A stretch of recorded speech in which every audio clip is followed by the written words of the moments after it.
Bueno, buenas tardes a todos y a todas. Bienvenidos al Centro de Formación de la Cooperación Española en Montevideo y a este conversatorio que hemos titulado La ciencia en tiempos de desinformación, fake news. Primero que todo, quiero agradecer su presencia en esta actividad. No sé si todos conocen que se inserta en un laboratorio de comunicación científica que empezamos el día 11, continuamos el día 18 y finalizamos el día de mañana. Es un ciclo de varias actividades, cada una con entidad propia, que tienen como objetivo fundamental contribuir desde diferentes instituciones, que ahora les mencionaré, a la popularización de la ciencia y la promoción de una cultura de la innovación que aporte al desarrollo sostenible en el marco de la nueva Agenda de Desarrollo 2030. Como les comentaba, es una iniciativa conjunta, se ha logrado gracias a una sinergia interinstitucional muy interesante y en esta iniciativa están participando la ANI, AUCI, la OI, el Instituto de Investigaciones Biológicas Clemente Estable y la Cooperación Española. Y a continuación les quiero presentar a quienes me acompañan en esta mesa inaugural. El señor Federico Battistoni es el representante del Instituto de Investigaciones Biológicas Clemente Estable y el señor Guillermo Anjó, representante de UNESCO. Así que si les parece vamos a proceder ya con las palabras de bienvenida a cargo de estas dos entidades coorganizadoras. Adelante. Hola, buenas tardes, muchas gracias a todas y a todos por estar acá. Es realmente un gusto inaugurar este conversatorio con todos ustedes, con esta mesa. Saludar especialmente al Centro de Formación Española, con quien estamos articulando varias actividades, entre ellas las que nos mencionaste, el cual mañana es el último módulo del mismo. Y como lo mencioné anteriormente, en el IPSE tenemos una fuerte política de divulgar la ciencia, qué hacemos y cómo la hacemos, y en esto el tema que nos trae hoy de fake news nos parece un tema fundamental para poder discutir entre todos nosotros. En la era de Internet, de las redes sociales y de la llamada posverdad, divulgar correctamente los conocimientos, para nosotros validados científicamente, es un reto cada vez más importante de lograr, debido a la alta cantidad de desinformaciones, para decirlo de alguna manera, que tenemos, que nos inundan en todos lados, las cuales tienen fuertes componentes políticos y económicos en algunos casos. En ese sentido, me gustaría dar, ya lo discutirán con los expertos, pero es un caso anecdótico, por ejemplo, el calentamiento global, que muchos lo han negado, sobre todo el gobierno de los Estados Unidos, que ha realmente desarrollado políticas contra ese tipo de conceptos, lo cual trae consecuencias muy graves para todos. Para nosotros, compartir y comunicar en forma adecuada cómo se construye el conocimiento científico es fundamental y es una de las herramientas para enfrentar este tipo de desinformación, por lo que si logramos transmitir esa aproximación, sería como que no es la única y de las herramientas posibles para poder neutralizar estas fake news, estaríamos contribuyendo con nuestro granito de arena hacia la creación de una era de responsabilidad social basada en el conocimiento. Y más que nunca es fundamental poder articular entre distintos tipos de instituciones y actores, y para eso estamos acá, por lo que bienvenidos a todos, muchas gracias por estar acá. Gracias.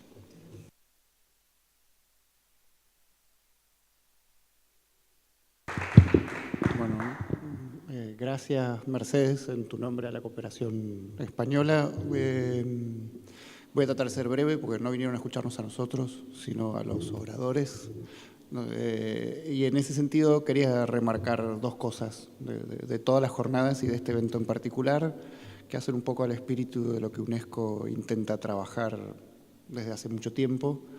Por un lado, la importancia y rescatar la sinergia de la cooperación. Como mencionó un montón de instituciones, creo que hay muchas instituciones que trabajan sobre estos temas, hay mucho esfuerzo acumulado, muchas veces hay poco presupuesto, y la redundancia de esfuerzos hace que ese presupuesto incluso se sobre ejecute en las mismas actividades. Entonces es bueno que nos juntemos y ya que todos empujamos por el mismo lado, corramos los egos y aportemos. Entonces celebro que estas jornadas sucedan y que sean el inicio de más actividades en este sentido.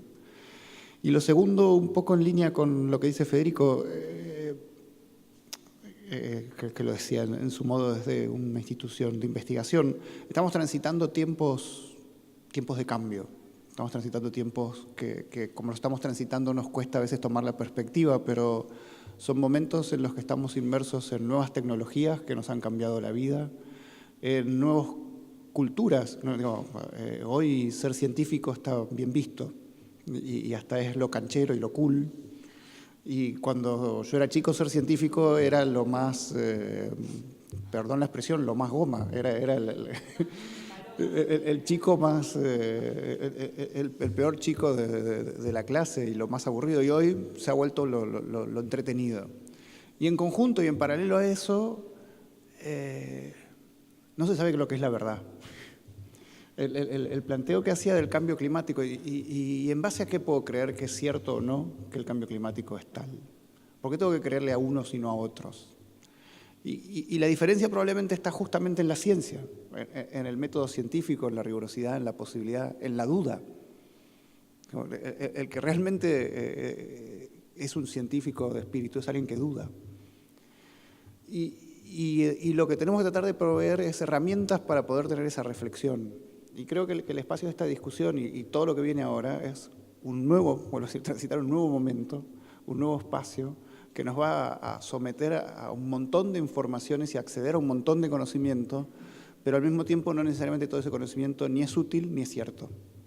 Entonces, ¿cómo hacemos para lidiar con eso? Y eso nos interpela desde la educación, desde la generación de políticas, desde la generación de acciones. Por eso vuelvo a lo anterior, más que nunca demanda que cooperemos y actuemos en conjunto para poder separar las verdades y en todo caso dejar explícitas las dudas. Así que muchas gracias y espero que estas jornadas se extiendan.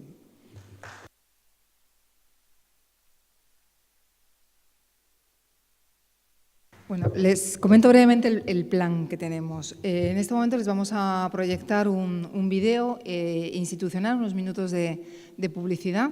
Es importante para nosotros que sepan qué hacemos, sobre todo para que cuenten con nosotros en caso de que se les ocurran actividades tan locas como la de este laboratorio. Nosotros estamos a su servicio, trabajamos tanto con entidades públicas como con organizaciones de la sociedad civil. Nos gusta mucho articular, hacer este tipo de sinergias interinstitucionales, con lo cual, bueno, pues el motivo del vídeo es que nos conozcan mejor. Luego ya vamos a aperturar la mesa de diálogo. Les quiero presentar a quienes van a intervenir, aunque bueno, se lo menciono para, imagino que Leo Lagos luego les va a hablar más en profundidad de ellos. Vamos a contar con la presencia de Jordi López, Nuria Har y Daniela Hirschfeld, y va a moderar Leo Lagos, que es editor de Ciencia de la Diaria en Uruguay.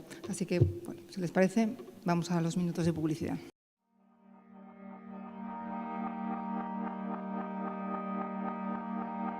La cooperación española cuenta con una red de centros de formación en América Latina y el Caribe, con sede en Santa Cruz de la Sierra, Cartagena de Indias, La Antigua y Montevideo.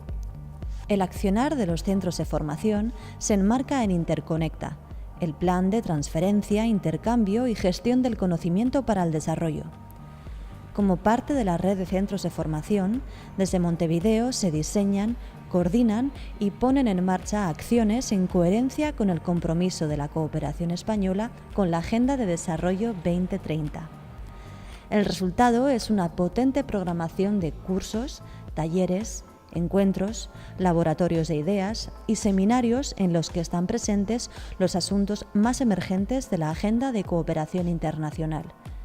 Una programación cuya temática y protagonistas ganan presencia tanto en Iberoamérica como en Uruguay.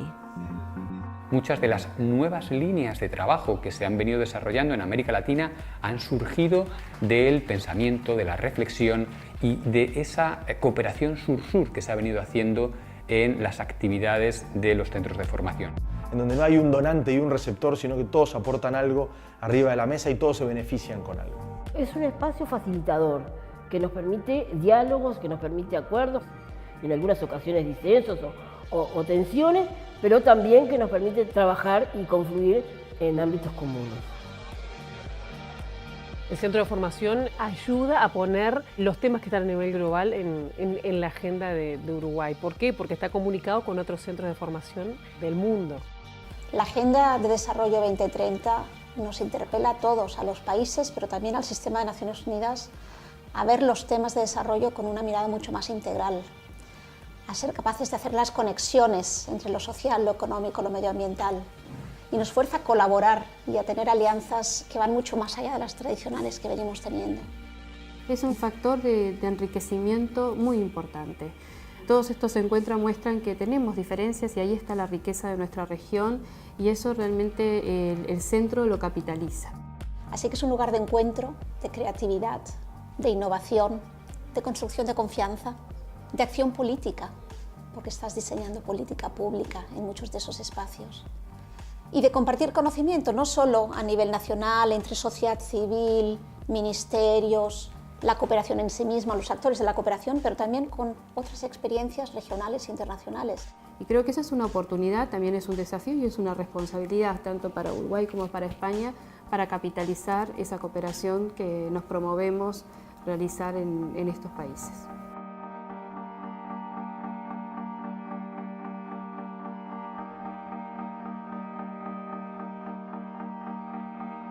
Bueno, bienvenidos, gracias por la invitación para moderar esta mesa con 3 personas muy capacitadas sobre este tema y temas de divulgación y de comunicación de ciencias.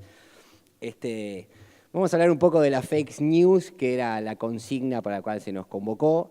Yo, antes de que cada uno diga su punto de vista, simplemente voy a dar una pequeña opinión personal, es que veo que mucha gente se enfoca en el emisor de la fake news y muy pocos se enfocan en el receptor, y yo creo que eso es parte importante de la ecuación. Recuerdo que una vez estaba haciendo un curso de fenomenología de la religión y el tipo nos decía, el problema que las religiones encontraron es que suponían que con el desarrollo del iluminismo, el apogeo de la ciencia a partir del siglo XVIII en adelante, la humanidad se iba a ser cada vez más racional y se iba a alejar más de la fe. Y la sorpresa para todos los religiosos era que, bueno, ya de los 70 en adelante, ¿no?, con todo esto de la New Age y nuevas espiritualidades, la Iglesia Católica lo que se daba cuenta era que no era que la gente ya no creía en Dios, es que creía en cualquier otra cosa menos en lo que ellos querían que creyeran. Y para mí eso es parte importante a la hora de entender el fenómeno de la fake news, o cuando hablas, yo qué sé, de gente que dice que las vacunas te dan autismo y todo este tipo de cosas que a veces afectan a la labor y la comunicación de los científicos, o incluso a acciones, por ejemplo, en campañas de vacunación contra el virus del papiloma humano, que son acciones de salud pública que tratan de enfocarse y se encuentran con a veces como una desacreditación, a veces no basada en la evidencia ni en esa racionalidad que la Iglesia temía que el ser humano estuviera perdiendo, sino en otras cosas, ¿no? Y después podríamos incluso hablar de los behavioral economics, que dicen que nosotros supuestamente todo el tiempo pensamos que tomamos decisiones a nivel racional, pero a la hora de estudiar eso científicamente, nos damos cuenta que la mayoría de nuestras decisiones se toman emocionalmente primero y después se justifican con la razón. Entonces somos maquinitas de racionalizar las decisiones que tomamos, pero que las tomamos por otros factores. Y eso también me parece que es importante. Pero no los voy a aburrir yo porque las estrellas son ellos, solamente voy a moderar, a asignar la palabra. Tenemos a Nuria Har, que es periodista científica de España, ha trabajado con una persona con la que yo admiro mucho, que es Pérez Tupinyá, que es el que sacó los libros El ladrón de cerebros, es colaboradora freelance de muchos medios. Tenemos a Jordi López, que es un andaluz de Barcelona, un andaluz de Barcelona montevideano más o menos. Está bien. Sí. A ver, ahora sí, digo que soy mezcla de todo y en eso está la gracia, queda, ¿no? La mezcla. Y allá en la punta está Daniela Hirschfeld, que bueno, es divulgadora científica, periodista, ganó la beca Knight para estudiar en el MIT, que muy pocos periodistas científicos lo logran. Bueno, Pérez Estupiñán fue uno de ellos, y que es la encargada de comunicación de la Universidad Ort y del Instituto Pasteur de Montevideo. Así que bueno, vamos a empezar contigo, Jordi, porque vos nos ibas a explicar un poco qué era esto de la fake news y nos ibas a hablar un poco del lado tecnológico, de los algoritmos y de cómo estas cosas terminan colándose en las redes sociales y en la gente, ¿no? Exacto. Bueno, buenas tardes a todo el mundo. En principio mi idea era esa, empezar no tanto dando una definición exacta de qué son las fake news, porque un poco las fake news es el nuevo nombre que se le ha dado a una cosa que lleva pasando toda la vida. Antes nos lo decía una vecina, me han contado en el mercado o no sé qué, ahora no llega por WhatsApp, pero la idea es exactamente igual. La única diferencia que ha habido últimamente es que el canal de distribución de estas noticias, que son las redes sociales, ha hecho que, primero, que nos lleguen mucho más rápido, que se multipliquen a una velocidad muchísimo mayor y que lleguen a mucho más gente en muy poco tiempo y, por tanto, que tenga más probabilidad de que afecte en algunas cosas, en decisiones, como decías tú, el ejemplo de las vacunas relacionadas con el autismo, y etcétera, etcétera. O como se ha visto, ya ha sido muy famoso el tema de Cambridge Analytica y cómo intentaron, no se sabe, no está muy demostrado, si consiguieron afectar a las elecciones en Estados Unidos, en el Brexit y en otros sitios, ¿no? Así que definir fake news es muy difícil, ya conocemos, es ese rumor que nos llega que es falso, pero que a mí me han dicho que seguro que sí, por tanto acabas creyendo. ¿Cómo...? En el momento en que esos rumores se encuentran con las nuevas tecnologías, con las redes sociales, se da la tormenta perfecta por cómo funcionan las redes sociales, ¿no? Por el core, el núcleo de las redes sociales. Básicamente pensemos en que las redes sociales es un sistema, es un software, es un producto que tenemos en la mano todos y que su negocio básicamente es que estemos la mayor cantidad de tiempo consumiéndolo. Pensad siempre que hay una mayor, o sea, una frase que tenemos que tener grabada, que normalmente en Internet, cuando naveguemos, usemos cualquier servicio, si no tenéis claro dónde está el negocio, cómo hacen negocio con ello, porque el servicio es gratuito, normalmente es que el negocio sois vosotros. O sea, la información que sacarán de vosotros por el hecho de usar esa información es el negocio de esta gente. Pasa en Facebook, pasa en Twitter, pasa en Google, pasa en todos los lados. ¿Eso las demoniza y las convierte en malas? No, ese es el negocio. Google, por ejemplo, nos da muchísimos servicios fantásticos a cambio de nada. Tenemos correo electrónico, tenemos una plataforma de video como YouTube, tenemos un servicio de ofimática en la red como es Drive y todo es gratis. Bueno, alguien tiene que pagar la fiesta. Que ellos luego usen la información de tu navegación, de toda la información que tú tengas, de todos los mails que recibéis, que sepáis que los leen todos, todo eso lo usan para algo, para vender publicidad, para tal. Nunca se han escondido, Google, en aquello que firmamos cuando generamos una cuenta de Google que dice, acepta los términos y condiciones, en todo aquel choclo lo pone, vamos a vender todo lo que podamos de ti. Y lo aceptamos, es lo que hay. Normalmente Google no son famosos por ser muy malvados en este aspecto. No venden información muy comprometida nuestra, pero bueno, la usan. ¿Bien? Yo estoy a favor de que usen mi información, me parece fantástico. Y además me dan publicidad que solo me importa a mí, ¿no? A mí siempre pongo el mismo ejemplo y me sabe mal porque el otro día en la radio dije lo mismo y me miraron raro. Yo cuando navego por la web, si David Bisbal viene a Montevideo a montar un concierto, no me va a llegar publicidad, porque no me interesa. Todo bien con David Bisbal, pero a mí no me gusta. Y Google lo sabe, y como sabe que a mí no me gusta, ya no me lo envía, porque no soy un potencial cliente de eso. Así funcionan los algoritmos. Te dan solo la información que ya saben de antemano que te va a gustar, que vas a aceptar. De eso se trata el famoso algoritmo de las redes sociales, de Google y de todo este. Básicamente, a partir de vuestro comportamiento, de nuestro comportamiento en esa misma red social y en otras, pues a veces se comparten informaciones, lo que hacen es dibujar un perfil de cómo somos, de qué nos gusta, de qué no nos gusta, de qué preferimos, de qué no preferimos. Y solo nos enseñan información que esté acorde con nuestros pensamientos. Ahí viene el gran problema de todo esto. Por ejemplo, en cualquier tema lo suficientemente polarizado, si usamos solamente Twitter, solamente Facebook o solamente alguna otra de las redes sociales que existen para informarnos sobre ese tema social, sobre una noticia política, no económica, la que sea, seguramente toda la información que recibamos vaya a confirmar lo que ya pensamos, ¿no? Claro, eso se llama un sesgo de confirmación, o sea que al final toda la información acaba diciendo, ¿ves? Tú tienes razón. ¿Por qué lo hacen eso? Recordemos, el negocio de toda esta gente es que tú te mantengas la mayor cantidad de tiempo leyendo en Facebook o en Twitter o en cualquier sitio. Si te siguen dando información que te interesa, tu cerebro segrega endorfinas, eres feliz y sigues, y sigues, y sigues.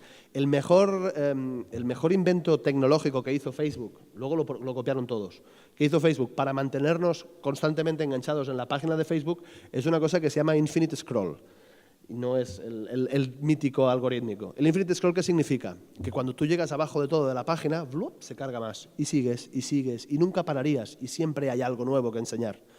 Es más, hay veces que dices, ¡ay! Allá arriba había una cosa que quiero volver a ver. Vuelves y ya no está, hay otra cosa. Ha cambiado. Y encontrar otra vez un post de una compañera que ha dicho no sé qué y ahora lo quiero ver, ya no, ahora ya hay otra cosa. ¿Vale? Eso es lo mejor que ha hecho Facebook. ¿Para qué? Para su negocio, para mantenernos allí enganchados. Ese algoritmo, esa manera de trabajar, esa manera de mostrarnos información que tienen las redes sociales, que tiene Google, que tiene... Diré redes sociales en general, pero hablamos de todas ellas. Es lo que aprovecha a alguien para hacer un uso incorrecto de todo esto.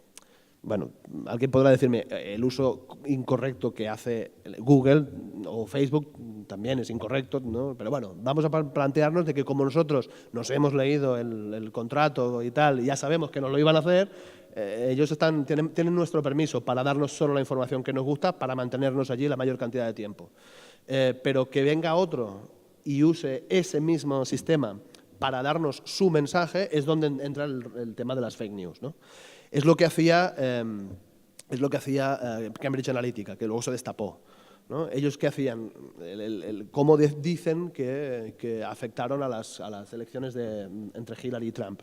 Lo que hicieron fue, gracias a que todas las redes sociales permiten la hipersegmentación de la información, otra palabreja, o sea, significa que en lugar de la publicidad tradicional de toda la vida, lo que hacía era agarraba un anuncio, lo lanzaba en televisión y lo veían todos.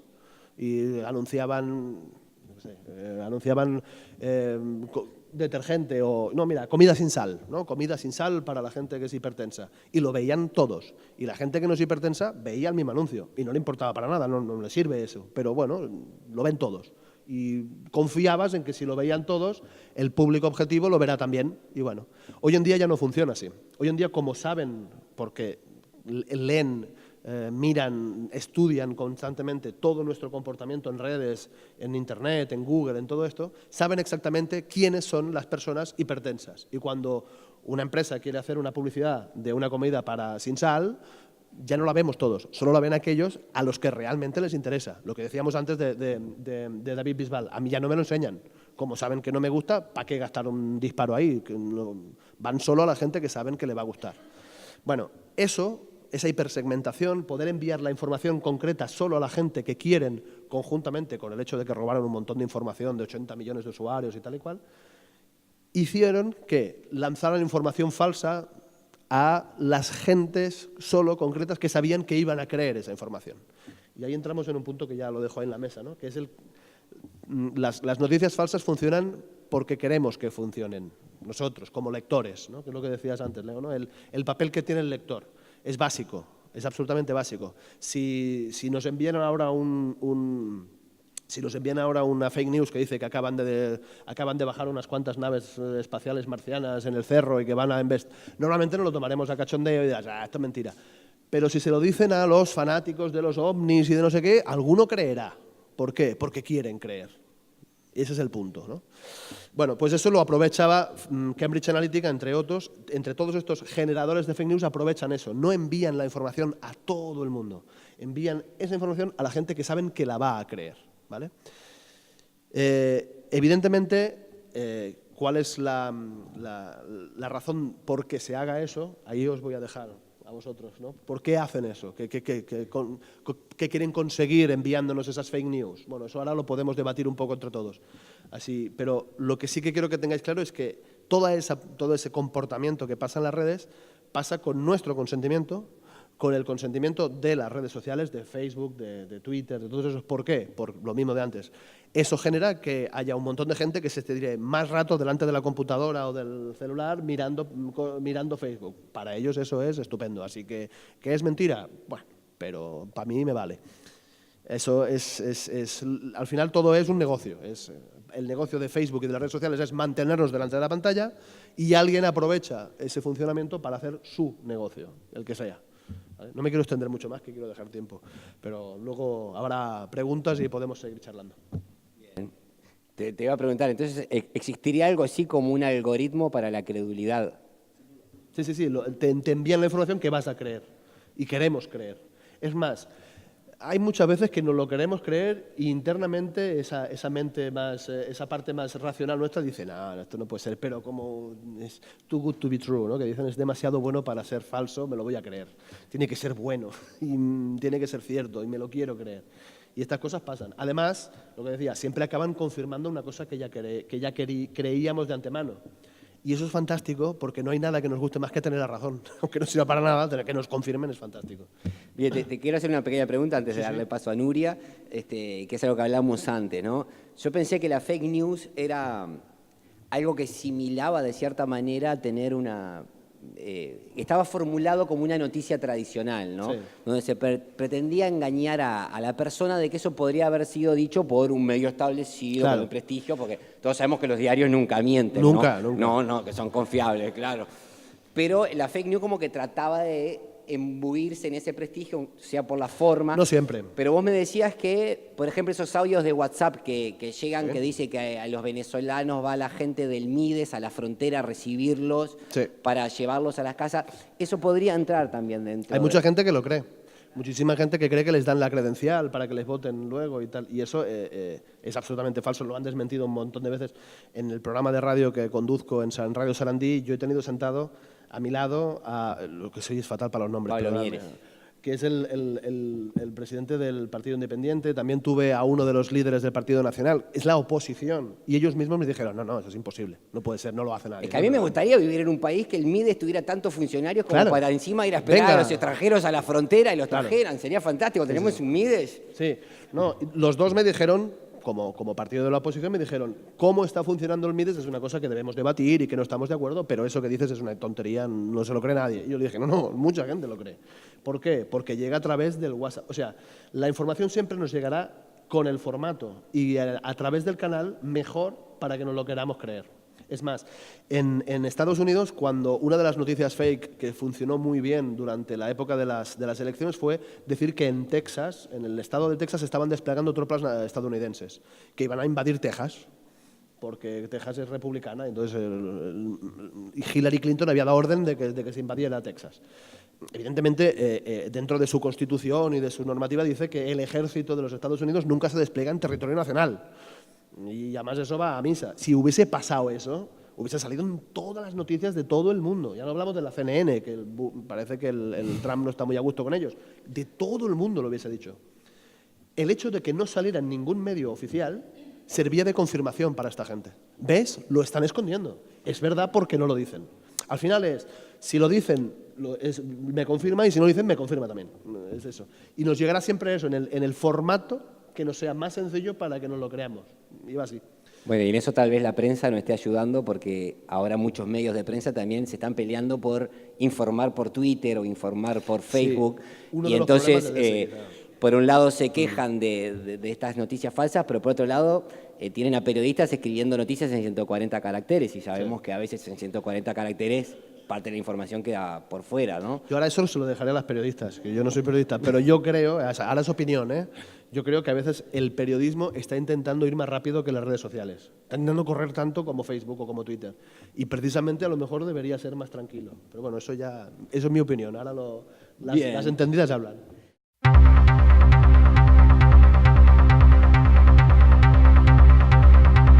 Muy bien, damos paso entonces a Nuria Jar o Yar, ¿cómo sería? Nuria Har, perfecto. Que nos vas a hablar un poco de cómo es la comunicación científica en estos tiempos de los fake news en Europa, y supongo que vas a hablar de caso español. Te dejo el micrófono para ti. Gracias. Muchas gracias, primero de todo, por invitarme hoy aquí. Estoy muy contenta y muy agradecida. Bueno, Jordi decía, ¿no? ¿A quién le interesa dar a conocer estas fake news que al final pues no son más que noticias falsas y un síntoma de esta era de posverdad en la que vivimos y de las que estamos hablando mucho porque hace un par de años, el año pasado, el diccionario Oxford dijo posverdad es la palabra del año y ahí ¿no? empezamos todos a hablar y a tomar conciencia un poco en la era donde vivimos y que suponen las fake news.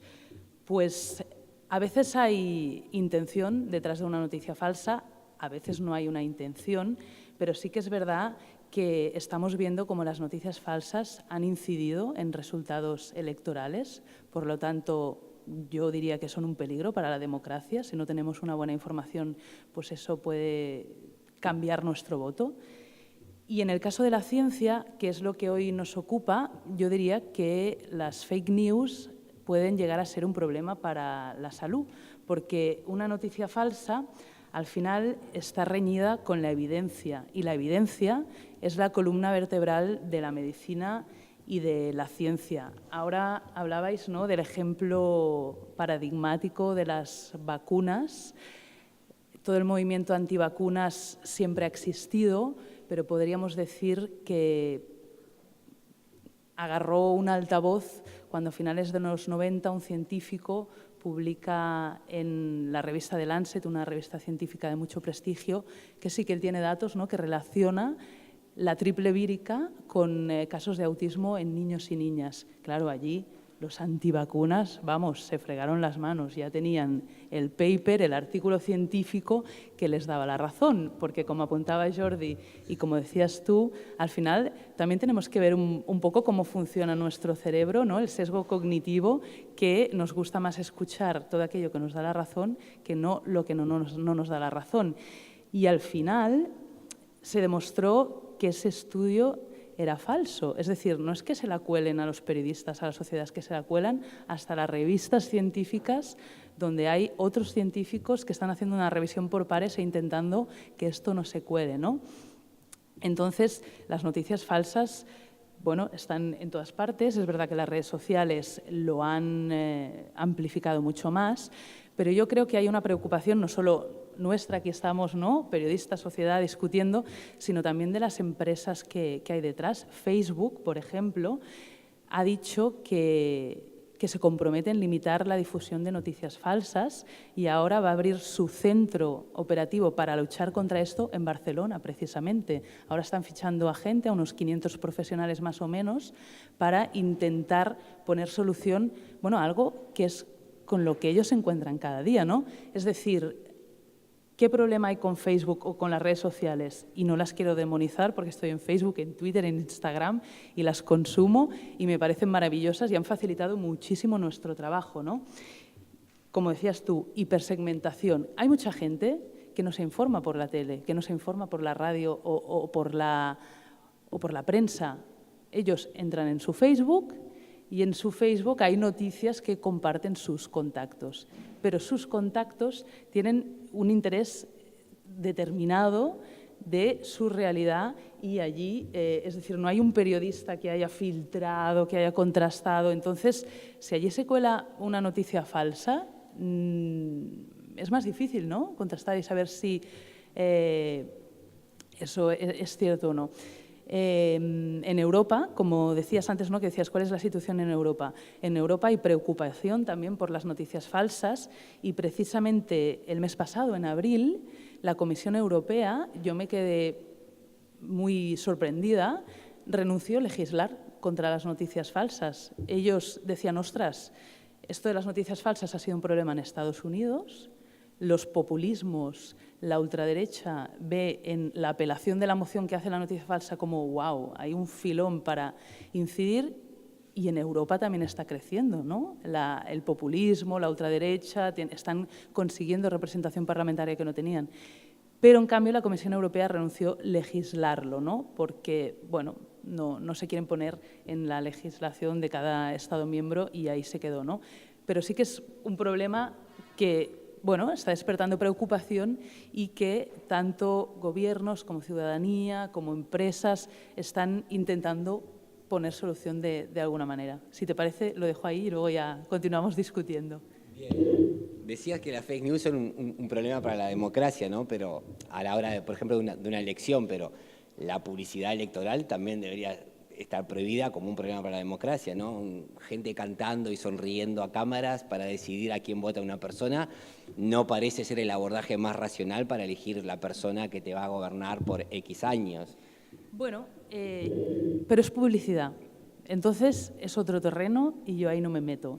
El problema es que muchas veces en un periódico o en una radio, en una televisión, no se diferencia lo suficiente cuando una información está patrocinada y cuando no está patrocinada. Y a mí, como consumidor de información, me lo cuelan como algo que es riguroso, veraz, que ha habido un periodista que haya decidido que haya una noticia, ¿no? Y que está contrastada y que es verdad. Ese es el problema, cuando no diferenciamos la publicidad que hay dentro de espacios informativos, que eso también pasa, ¿eh? Bien. Después le voy a preguntar un caso para mí que no está dentro de la fake news, pero que me preocupa, ya que estamos hablando de divulgación científica, que es cualquier noticia que empieza con un estudio realizado en la Universidad de... Para mí es un indicador que todo lo que sigue después es un disparate, pero... Sí, pero que probablemente haya habido un estudio en la Universidad de... a rellenar, pero que por el científico no tiene nada que ver con lo que voy a leer a continuación, ¿no? Pero esas son formas de cómo se comunica la ciencia, que no necesariamente es una fake news, sino que es un tipo que tuvo 10 minutos, tenía que llenar una página y dijo, ¿dónde? Bueno, Daniela, Hertzfeld, contanos un poco qué pasa con este tema acá en Uruguay o qué has visto desde tu actividad acá en el país. Bueno, fake news, ¿no? Es un poco empezar por el principio, que ya lo han hablado qué es esto, pero bueno, como han dicho, fue la palabra del año pasado, un poco Leo decía eso, es algo que en apariencia parece una noticia, una información real, ¿no? Y volviendo también a lo que decía Jordi, bueno, ¿esto es nuevo? ¿Es realmente qué es la fake news del siglo XXI? Entonces, un poco de historia reciente quería hacer. Bueno, el tema surgió hace mucho tiempo, pero ¿por qué ahora hablamos? ¿Por qué hacemos mesas? ¿Y por qué todo el mundo habla de fake news?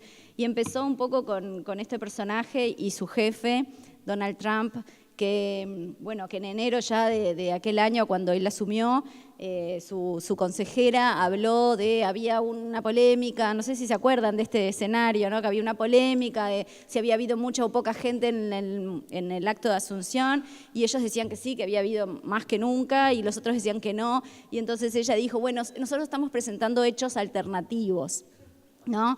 Y ahí empezó un poco con, bueno, ¿qué son hechos alternativos? Yo quería traer un videíto, pero no me dio la tecnología para tanto, pero en el momento el periodista, era una entrevista que le estaban haciendo, y el periodista colapsó y le dijo, ¿cómo? ¿Qué es esto de hechos alternativos?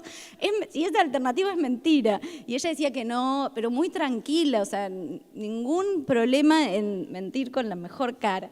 Entonces, bueno, ahí empezó, y después la remató Trump en diciembre, diciendo por primera vez en un tuit, él, ya saben que en Twitter es como terrible, y bueno, hay un estudio americano, por supuesto, que dice que Trump para julio del año pasado había dicho 60 veces fake news en sus tweets, pero el primero fue el 10 de diciembre, y a partir de ahí es como que no conocemos otra palabra que fake news en el tema periodístico, ¿no?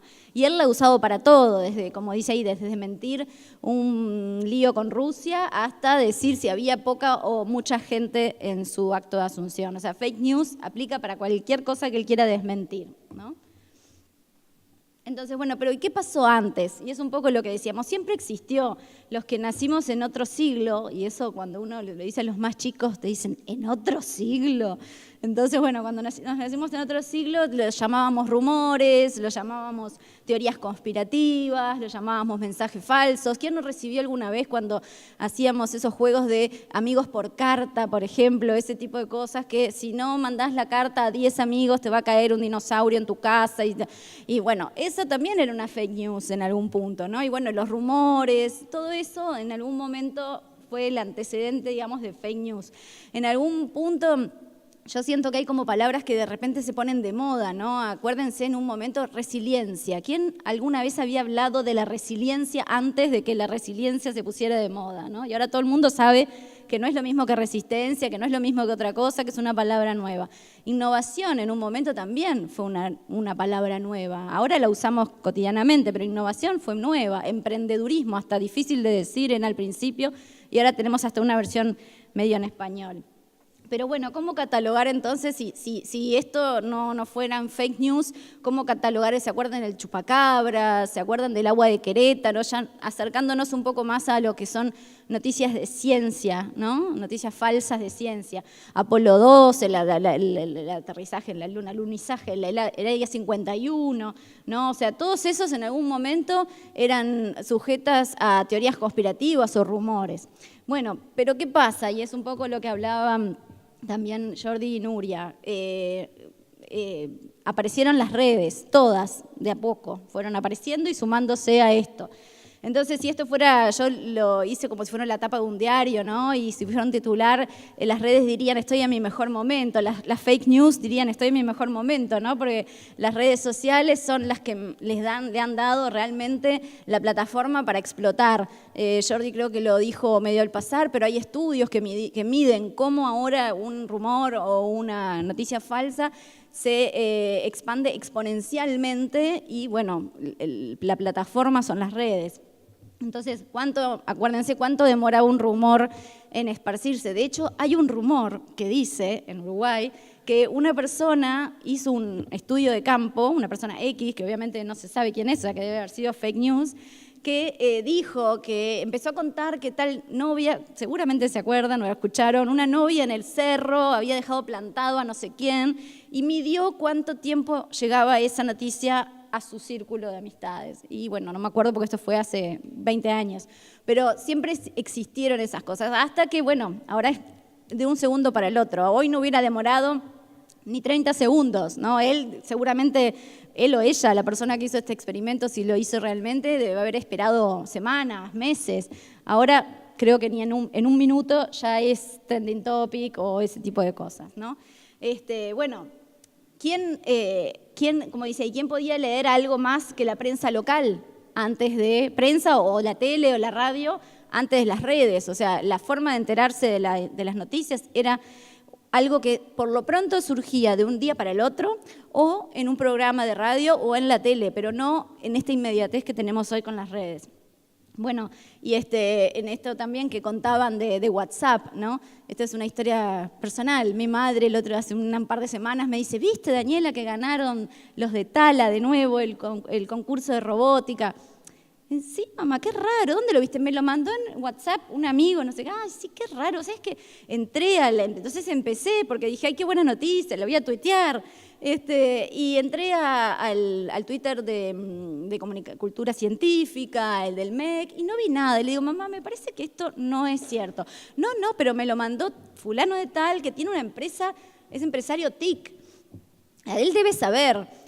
Ay, le digo, mamá, mira, es raro, no sé. Obviamente después era falso, pero si yo no hubiera chequeado, como debe haber pasado quizás a muchos y a muchos no, lo hubiera tuiteado, felicitaciones, chicos, y hubiera sido un problema. Entonces, eso quizás tiene que ver con la formación periodística, ¿no? De chequear antes de informar. Pero no siempre pasa eso, ¿no? A veces hasta uno nos gana el entusiasmo porque algunas cosas que son buenas noticias sean ciertas. Entonces, como les decía, para llegar a lo de la ciencia caldo de cultivo para la fake news. ¿Por qué? Porque, bueno, la ignorancia científica, en ignorancia lo digo en el mejor de los sentidos, o sea, no todo el mundo tiene por qué ser especialista en ciencia. Entonces, cuando uno no sabe demasiado de algo o sabe superficialmente, es caldo de cultivo justamente para que le puedan decir una cosa por otra.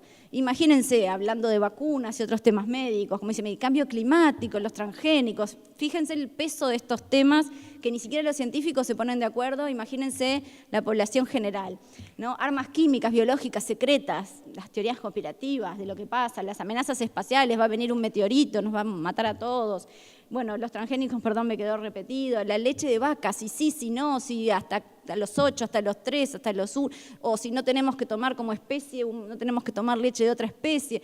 Todas estas cosas que son de la vida cotidiana son científicas en el fondo. Entonces, opinar y reenviar información, a veces sin chequear, genera estas fake news del ámbito de la ciencia.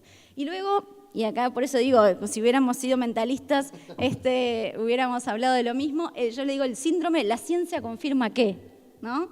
Que es lo que hablábamos hoy. La ciencia confirma que las embarazadas con perros tienen hijos más sanos.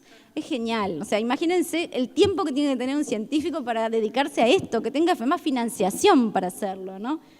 Después, la ciencia confirma que las rubias son más inteligentes. Chicas, estamos ahí. Bueno, y la ciencia, y hay un estudio, bueno, lo dicen los psicólogos, esta es una versión 2. Los que leen Harry Potter son mejores personas. O sea que estamos llenos de gente bien, ¿no? El mundo es todo bueno. Sí, bueno, y después a mí yo no quiero criticar esto, ¿no? Porque en el fondo la ciencia confirma que no hay que irse a dormir enojados. Bueno, es casi que de sentido común, que no está bueno irse a dormir con una sensación fea, pero después en realidad, esta es una nota de La Nación, ahí cita, esta es una nota re cortita, no digo que esté buena, digo que a veces no todo es malo y no todo es bueno al mismo tiempo. Ellos citan un estudio de Nature Communications, o sea, es un paper, es un estudio científico, es un paper lo suficientemente bueno como para que Nature lo haya publicado. Claro, también tenemos, como decía Nuria, aquel caso de Lancet, donde publicó una noticia, un paper que en realidad era falso, ¿no? Pero obviamente no pasa todo el tiempo, se supone que la mayoría de las cosas que se publican son ciertas, entonces esto tiene una base científica, que se venda raro, que a uno le parezca, ay, mirá si la ciencia se va a dedicar a esto. No quiere decir lo que quiere decir. A veces lo que pasa es que nosotros como periodistas queremos mostrar que la ciencia es útil y que además de hacer investigación básica, hace cosas que son como más cercanas a la gente. Y dormir, todos dormimos y nos peleamos con la gente, entonces unen esas dos cosas y dicen, bueno, yo voy a contar que los científicos hacen estas cosas interesantes. Entonces, bueno, quizás en algún punto lo que hay que hacer, y esto lo digo como periodista, es relativizar esto, o sea, presentarlo, pero tratar de bajarlo a tierra y decir, bueno, no, esto obviamente no es que si te vas a enojar mal el otro día te levantás con un ataque al hígado, o sea, tratar de encontrarle formas de que esto no parezca un titular fake, ¿no? Bueno, acá sigue la noticia, como ven, hay datos, hay números, hay explicaciones, ¿no? Y después, bueno, fake news uruguayas, que es un poco lo que me dijeron que hablara un poco. Yo creo que, y acá es como una afirmación, ¿no? Yo creo que en Uruguay no hay como una generación de fake news, o sea, no siento que haya como una maquinita que a cada rato nos tendremos que preocupar por que si esto es fake o no es fake. Creo que hay rumores, como siempre lo ha habido, pero no hay una generación de noticias, de datos con apariencia noticiosa, de los que los tengamos que cuidar, ¿no? No es lo mismo, como trato de poner ahí, no es lo mismo una fake news que cubrir diferentes posturas de un tema, por ejemplo, el tema de las vacunas, ¿no? Que yo haga una nota como periodista con la voz de los antivacunas, no es que esté haciendo una fake news, estoy mostrando otra voz. Si la tengo que relativizar esa voz, seguramente la tengo que relativizar, ¿no? Sobre todo cuando hay una abrumadora fundamentos científicos que lo niegan. Pero ese tipo de... ¿Por qué mostrar otra voz si es incorrecta? Uno se podría preguntar. En realidad, ¿por qué? Porque hay mucha gente que está entre medio, que no sabe si creer o no. Entonces, si yo no muestro esa voz y solo compro la que creo como persona o que las evidencias la muestran, que es la única, voy a dejar a gente que no sabe, que duda, sin una respuesta. Entonces, la idea es esa, es mostrar las dos voces para que la persona pueda realmente elegir. ¿no? Y mostrar las dos voces con las fuentes correctas. Las posturas, por supuesto, deben estar fundamentadas siguiendo criterios periodísticos. Y acá voy a retomar algo que decía Nuria, y creo que fue Nuria el que habló de que Facebook va ahora a generar esto en Barcelona para controlar las fake news. Bueno, Facebook se va a transformar en un medio de prensa, porque es lo que tiene que hacer un medio como tal. O sea, el medio en su esencia es un informador, ¿no? Y como informador lo que hace es recibir una noticia o encontrar una noticia, confirmarla, chequearla, verificarla, conseguir las fuentes y divulgarla cuando realmente está seguro de lo que va a publicar es correcto. Bueno, es lo que va a hacer Facebook. ¿Por qué lo va a hacer Facebook? Porque la gente cada vez se informa más por las redes sociales, con lo bueno y lo malo que tiene eso. Entonces, desde el periodismo, ¿qué quisiera yo decir? Bueno, los temas más propensos a la fake news, como decíamos, las vacunas en Uruguay, el HPV, vacunar a los niños, no vacunarlos en las escuelas, no dejar que los vacunen en las escuelas. Yo me vacuné en las escuelas de la BCG y no me acuerdo que mis padres hicieran un escándalo en aquel momento de por qué vacunan a los niños en las escuelas. Bueno, ahora las cosas cambiaron y la gente no está cómoda que los niños se vacunen en las escuelas con una vacuna que en realidad no conocen.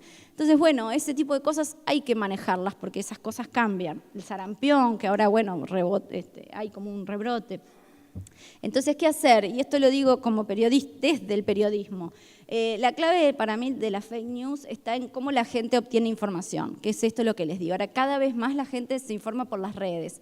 La prensa tiene su lugar, pero en este momento es compartido. Entonces, ¿qué tiene que hacer el periodista, el divulgador científico? Tanto desde los medios, como desde los medios tradicionales, como los nuevos medios, las redes. Es acercarse a las redes sociales. Lamentablemente, para algunos que todavía estamos ahí entre que sí somos tuiteros y no somos tuiteros, hay que acercarse a las redes, porque si queremos realmente informar, si lo que nosotros queremos es informar, tenemos que usar los canales por donde se informa la gente.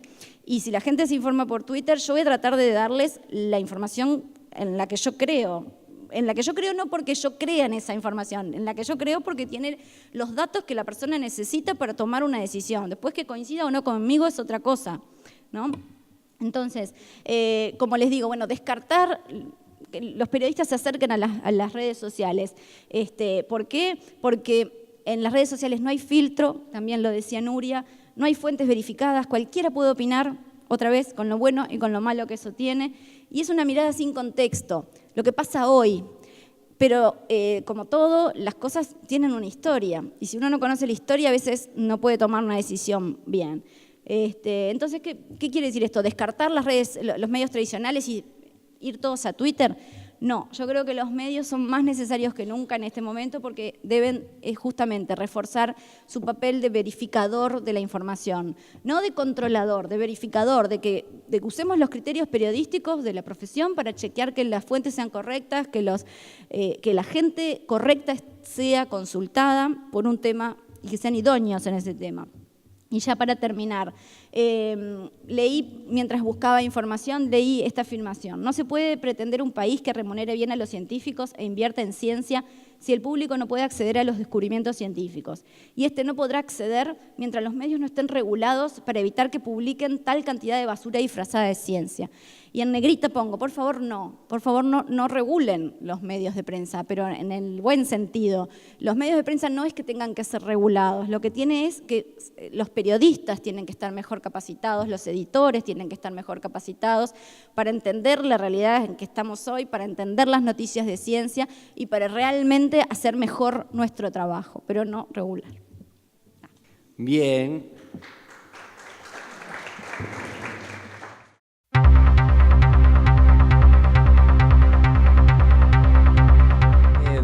Yo quería hacer un par de apreciaciones y después, bueno, Daniela enfrentó un poco lo que yo les iba a preguntar ahora, qué hacer desde la ciencia, de la comunicación o cómo pararse, ¿no? Pero también sé que a este curso han venido algunos científicos, reconozco a algunos que andan por ahí, y quería dar un ejemplo, ¿no? Porque se hace 2x3 esta distinción sencilla entre que en las redes sociales la información no está verificada, no está chequeada, y en los medios tradicionales sí.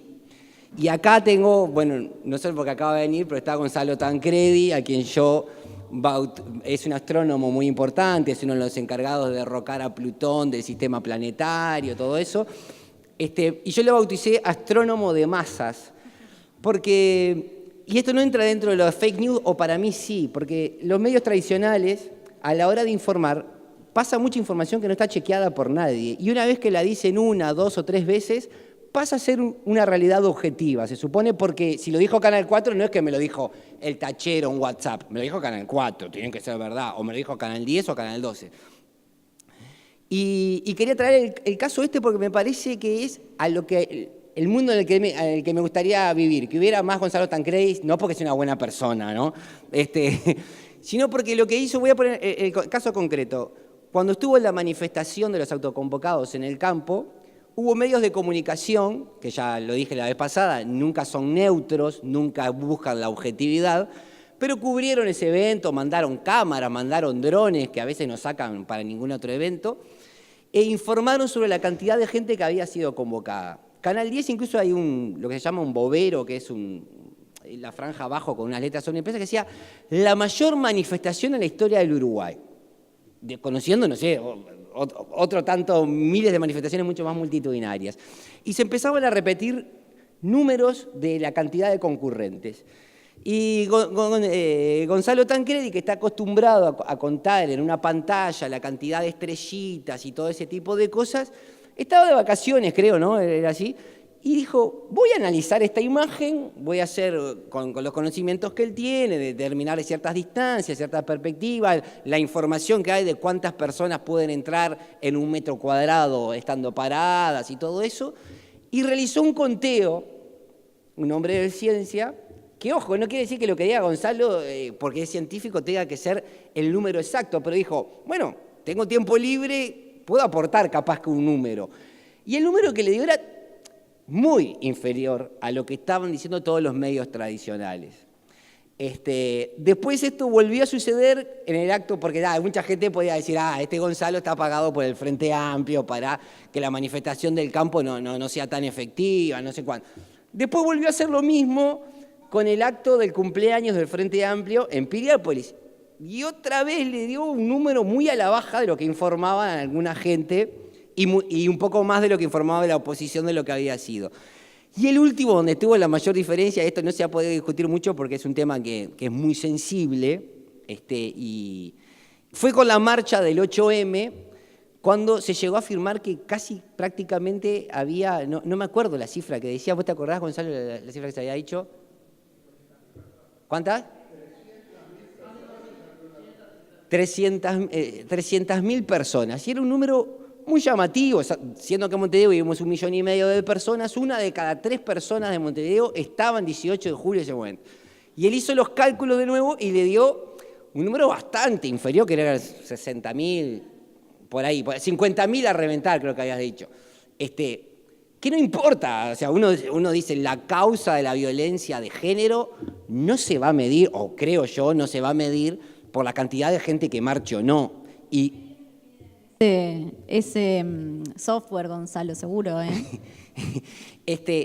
¿Y qué saco yo de esto? Primero, bueno, que esa desconfianza que le pedimos a la gente hacia las redes sociales, yo se la pido también hacia los medios tradicionales de información. Me parece que la actitud que uno aprende de la ciencia es a cuestionar todo lo que le dicen y buscar siempre otro tipo de evidencias. Pero a la vez me parece, más allá de este caso puntual, y reitero, más allá de lo acertado o no, porque aparte Gonzalo aclara, yo parto de, mi información es este cuadro, esta toma del dron, decir cuánta gente hubo ahí, solamente alguien que esté contando físicamente a las personas en el lugar. Eso sería un poco más inapelable, incluso aún podríamos contratar una auditora para que controle la forma que se contó a la gente, pero me parece una actitud divina de que la ciencia, expresada a través de los científicos de nuestra comunidad local, se expida sobre esos temas, ¿no? En este caso, bueno, ni siquiera el área de competencia de él, pero cuando surge el debate de las vacunas, bueno, vos lo sabés muy bien, dentro del Instituto Pasteur hay mucha gente que trabaja buscando, por ejemplo, una vacuna para el mal de Chagas. Tienen mucho para decir y no todos entraron en el debate, o en el Clemente Estable, o en la Facultad de Ciencias. Ojo, la prensa va y consulta, yo que sé, al decano de Facultad de Ciencias, que es virólogo, justo, Juan Cristina, y se hace, pero dura en pantalla, y eso es otro de los problemas de los medios tradicionales, al aire la declaración de Juan Cristina lleva lo mismo o a veces menos, porque Juan Cristina no es un tipo muy divertido hablando, lleva menos que una antivacuna, que capaz que está tocando el birimbau y lo filman ahí, hacen una toma linda tocando el birimbau y después habla de que las vacunas y los problemas que tiene, y capaz que la nota de la antivacuna dura 3 minutos y la de Juan Cristina, que es información concisa, dura, pura y dura 1 minuto y medio. Entonces, para mí los científicos tienen que tener un rol activo en estos temas, ya no solo de la fake news, sino de las news en general. Pero les iba a preguntar a ustedes cuáles eran sus experiencias y cuáles consideran ustedes que podrían ser los aportes de la gente que hace ciencia o comunicación en estos temas, ¿no? Bueno, habéis sacado muchos temas y todos súper interesantes, ¿eh? Yo creo también que las redes sociales han afectado a la manera de trabajar del periodista, ¿no? O sea, el periodista no está preocupado por ser el que mejor lo cuenta, el que da el contexto, como decía Daniela, que es fundamental en periodismo, sino en ser el primero. Yo quiero ser el primero en tuitear, en publicar, en lo que sea. Y si tengo que rectificar, ya lo haré más tarde. Pero la rectificación no tiene el peso que tiene ese primer titular que puede ser falso, ¿no? El periodista tiene que chequear, es inherente a su profesión, pero como estamos en un mundo donde la información corre a raudales por todas partes, yo creo que ahora la ciudadanía también tiene la obligación un poco de chequear qué es lo que le llega, ¿no? Mira, en España el caso más bestia de fake news relacionado con ciencia, con salud, pasó hace unos meses. Aquí no sé si ha llegado el caso de Nadia Nerea. Era el caso de una niña de 11 años con una enfermedad rara que los padres la paseaban por los platós de televisión en España, por los periódicos, para recaudar dinero y poder financiar la terapia de esta niña, ¿no? Entonces, fueron a todos los programas de más audiencia habidos y por haber. Recaudaron centenares de miles de euros. En 4 días recaudaron 150.000 euros. Y todo el mundo les daba coba, incluso medios internacionales, como la BBC, ¿no? Porque a veces nos pensamos que la BBC trabaja bien, ¿no? Que allí es la catedral del periodismo y nunca se equivocan, ¿no? También se equivocan, ¿no? Y cuando llegaron los periodistas especializados en ciencia, porque a nosotros nos decían en la facultad, no, el periodista tiene que saber de todo, es imposible saber de todo. Un periodista especializado tiene más herramientas para luchar, ¿no?, contra un problema como el que estamos hablando hoy de las noticias falsas, ¿no? Estos padres, la versión de estos padres, si uno sabe un poco de ciencia, se da cuenta que la historia hace aguas por todas partes. Lo que decían es, Nadia Nerea es uno de los 36 casos que hay en el mundo de esta enfermedad rara. Si uno se va a la bibliografía científica y encuentra más de 100 descritos, y si se va a las estimaciones de los Institutos Nacionales de Salud de Estados Unidos, había una incidencia mucho mayor. Él decía, el padre, que era una enfermedad rara, que lo que provocaba era que la niña viviese en un cuerpo de 80 años. Bueno, eso es una visión un poco novelada de lo que es un error en la reparación del ADN, ¿no? Pero ¿qué pasa? Que la noticia falsa llega más directo al corazón de las personas, ¿no? Porque ya tienes la historia de la niña, pobrecita, que está enferma, con el padre que lucha contra esa injusticia y buscarle un tratamiento, ¿no? ¿Qué más? Decía el padre que tenía un 45% de células envejecidas. Eso es imposible de contar. Si un periodista no sabe un poco de ciencia, eso ya, o sea, aunque no sepa sobre esa enfermedad, ya va a decir, uy, esto huele raro, ¿no? Su olfato periodístico ya le dirá, esto es un poco extraño. O hablaban del doctor Edward Brown, que si trabajaba con gente que tenía el Nobel de Medicina. Bueno, tan fácil ya no de saber de ciencia. Pon Edward Brown en Google y no existe ese doctor. E incluso decía, ¿no?, lo más surrealista, que habían ido a visitar un supuesto científico afgano bajo las bombas en Afganistán, que tenía la cura, que a través de 4 agujeros en la nuca llegaban al cerebro. Y bueno, una cosa surrealista que en los medios de masas generalistas coló. Pero a la que una periodista, Ángela Bernardo, en Hipertextual, empezó a rascar y a hablar con expertos, o ANSEDE en materia en El País también lo publicaron a la par, se dieron cuenta que eso era absolutamente mentira. Y fijaos de la peligrosidad de las noticias falsas, que las consecuencias de una noticia así es que estamos hablando de los derechos de una menor, que al final los padres acabaron detenidos. La madre la dejaron en libertad, pero le han quitado la custodia de la niña, porque la utilizaban para sacar dinero. Pero es que va mucho más allá las consecuencias de esta noticia, más allá de la niña, que es un caso concreto, es de las tantas y tantas familias que tienen niños afectados en enfermedades raras y que no tienen voz en los medios de comunicación y que, ostras, a mí si me piden dinero para investigar en una enfermedad rara, de lo que sea, yo que he escuchado el caso de Nadia Nerea, que era todo mentira, ¿cómo me voy a creer? O sea, que crea una desconfianza que es muy preocupante, ¿no? Y este caso fue como muy bestia y todos los periodistas que se lo habían tragado, a posteriori, lo que decíamos, ¿no? De llegar primero, de tener la historia, ¿no? Lo más impactante, el caso de Niña Nerea, que vive en un cuerpo de una persona de 80 años. Luego hacían crítica, pero el daño ya estaba hecho, ¿no? Entonces, igual, antes de tuitear, antes de ser el primero, tenemos que pensar 2 veces, chequear, dar contexto, lo que sea, y asegurarnos de que no estamos haciendo de altavoz de esas noticias falsas, ¿no? Yo creo que es importante. A lo mejor lo que tienen que hacer los padres con niños con enfermedades raras es llevarlos a Afganistán otra vez. Sí. Bueno, el tema es... el problema que creo que... Yo no soy periodista, pero sí que trabajo dentro usando las redes sociales y usando Internet y como método de comunicación. Creo que el problema que tiene hoy en día el periodismo, yo lo voy a decir, yo voy a decidir cuál es el problema. Son magíster en comunicación, tampoco sí, bueno, tan abajo. Está, pero así como para postular cuál es el problema.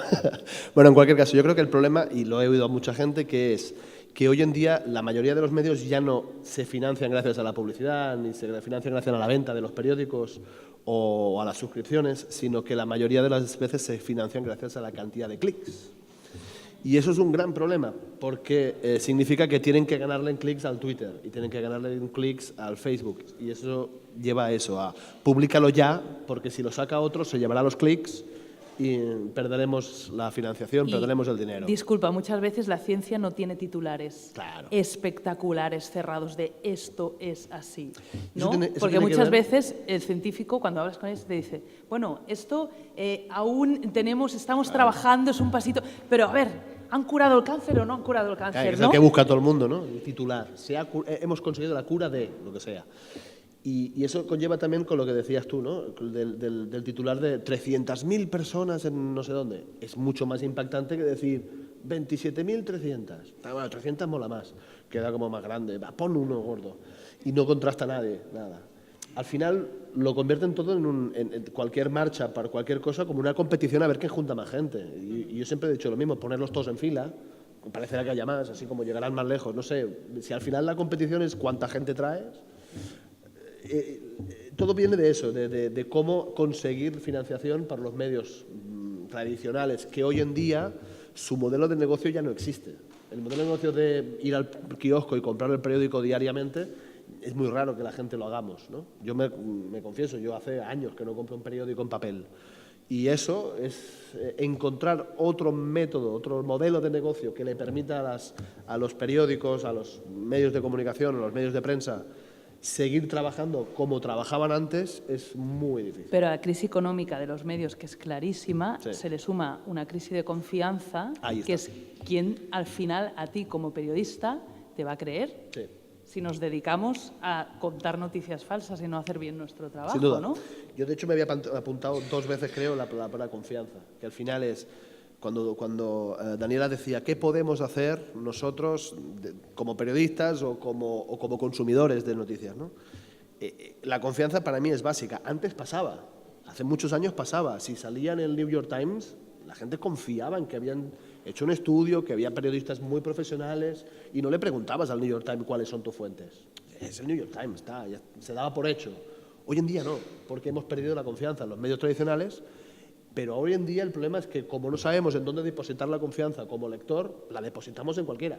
Y ese creo que es un error. Hay que encontrar referentes de alguna manera. Y ahí es donde los científicos, como decías tú antes, deberían, yo creo que ya lo están haciendo, pero deberían convertirse en estos, al menos para este tipo de noticias. Evidentemente, noticias sociales o de economía, busquemos a sociólogos y economistas, o no sé.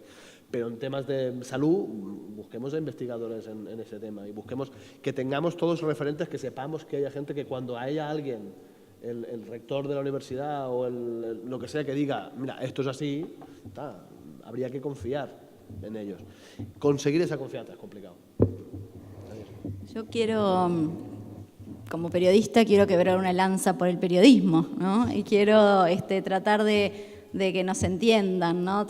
Nosotros también estamos, nosotros, cuando digo nosotros, lo voy a decir corporativísticamente, como periodista, realmente el periodista, como todo, en toda profesión hay periodistas buenos y hay periodistas malos, ¿no? O sea, no, yo estoy en contra de esa idea de demonizar la ciencia del periodismo diciendo nunca dicen la verdad, y ahí voy con Leo, nunca dicen la verdad, nunca son objetivos. No, yo no diría eso. Yo diría que tratamos de ser lo más veraces posibles y lo más objetivos posible dentro de lo que se pueda.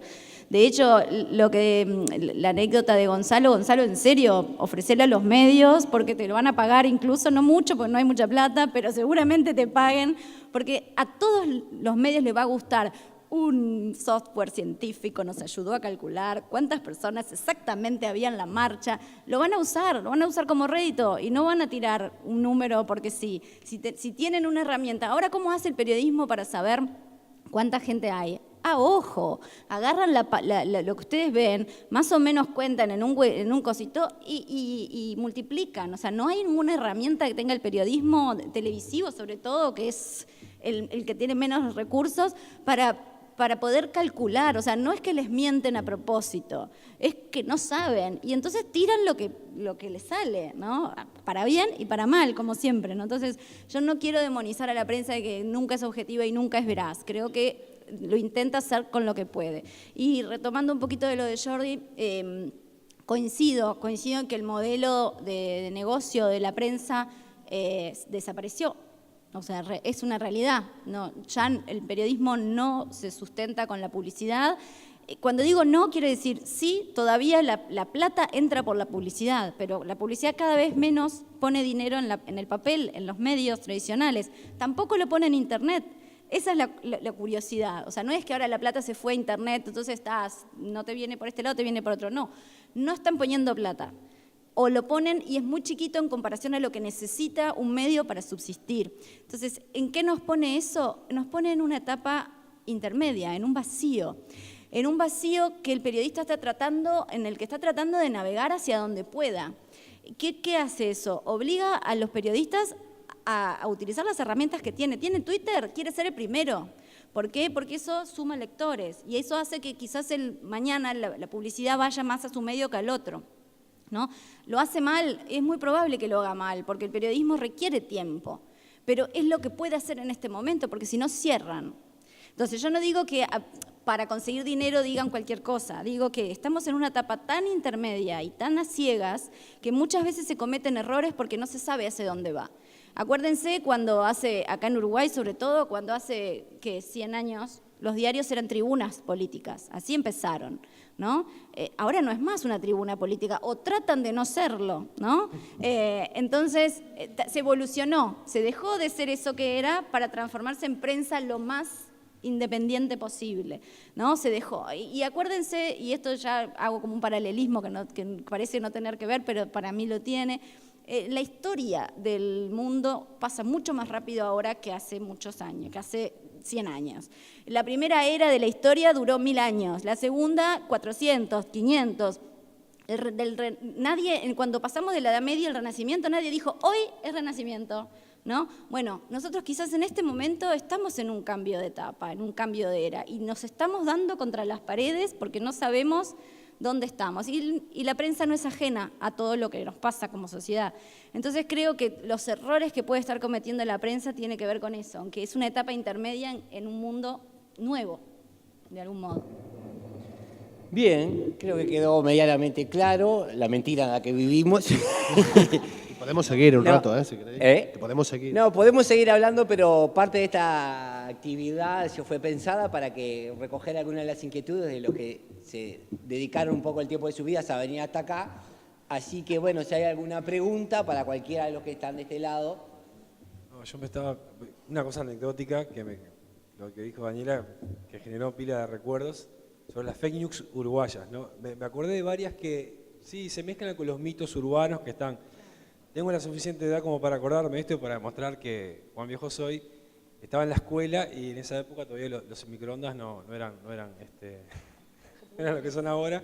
Estaba el caso de la famosa pobre gurisa que se secó el pelo con el microondas y la pista de baile cayó redonda y todo el mundo sentía olor a comida, era porque se había calcinado el cerebro con las microondas y había tenido una muerte. Esa era una cosa que ¿Y circulaba cómo mucho. cerró la puerta del microondas?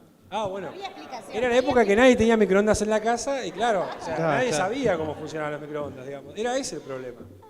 Después, es cierto que no sé si hay más fake news uruguayas. A una que no es tan cómica, que recuerdo que hace 2 o 3 años había vivido el caso de un niño que había sufrido glifosato y había unas fotos que eran horribles y resultó ser un caso de desnutrición infantil, lamentablemente fue así. Eso sí es una fake news que recuerdo que es reciente y que fue replicada porque están los periodistas, están los medios, están los directores de los medios y también están los periodistas en las redes sociales. Entonces ese tipo de... Yo creo que la recibí por alguna red social y me acuerdo que me metí en una agria polémica como debe ser en toda red social, pero creo que había esa. Y después, claro, no es lo mismo...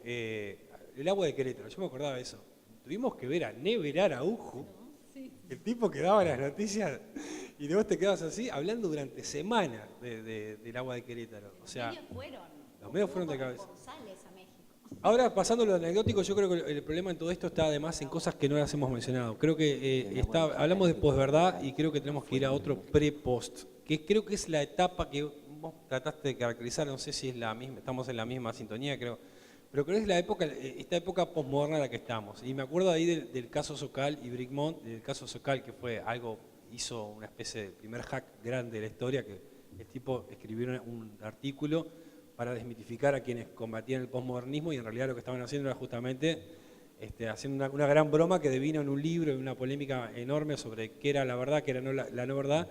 Y creo que está el problema en que hay un sector, hablamos de periodismo científico, que hay otro sector de la educación o de la creación de conocimiento, de la cultura, que tiene que ver con las humanidades, con cómo se educa, con cómo se habla de filosofía o esos temas que son fundamentales para entender los temas de ciencia, tecnología, sociedad, complementarios, que no se contradicen, que replican formas de ver las teorías que no son la realidad. O sea, cuando se confía solo en la ciencia como el criterio solamente como algo falsable, se está viendo una parte de la ciencia. La ciencia tiene que ser falseable, pero no porque sea falseable va a ser científico necesariamente.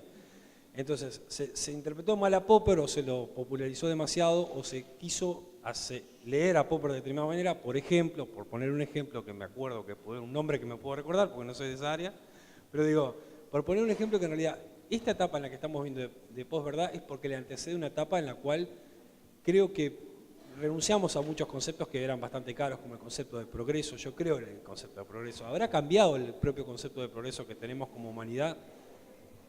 No lo creo en forma de fe, pero lo puedo documentar y demostrar con datos.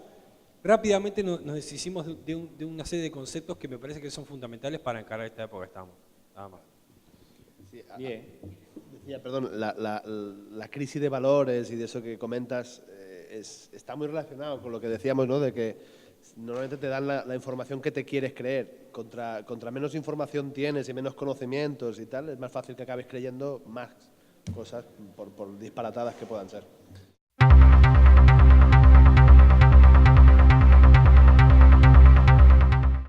La fake news más uruguaya que recuerdo yo no es muy vieja, fue en el 2011, era año de censo, y se instaló, recordarán, la versión de que el gobierno con los datos del censo nos iba a cobrar más impuestos, se iba a enterar cuántos televisores teníamos, y iba a ser un problema. Y yo conocí mucha gente que había dicho que no le iba a abrir la puerta de la casa al censista porque el gobierno con esa información iba a hacer mucho daño. Y la respuesta del gobierno fue maravillosa, yo la escuché en primera. Es más fácil que la gente ponga su celular, número de documento, dirección, en un papelito de un sorteo de un auto en el supermercado, que en la planilla del censo, ¿no? Pero así funciona. Hay mucho de lo que pensaba decir que estaba en la última placa de Daniela, con lo cual me voy a ahorrar bastante tiempo, pero creo que hay una diferencia que está bueno hacer. Redes sociales, por un lado, medios de comunicación, por otro, medios periodísticos, por otro, y finalmente periodistas. Cuando la noticia viene avalada por un profesional del periodismo, yo tiendo a creerle por más que se puede equivocar, porque está poniendo arriba de la mesa lo que le da de comer. Y puede estar trabajando para un fin oscuro, porque todos podemos caer en las redes del mal, pero en definitiva está jugando con lo que come.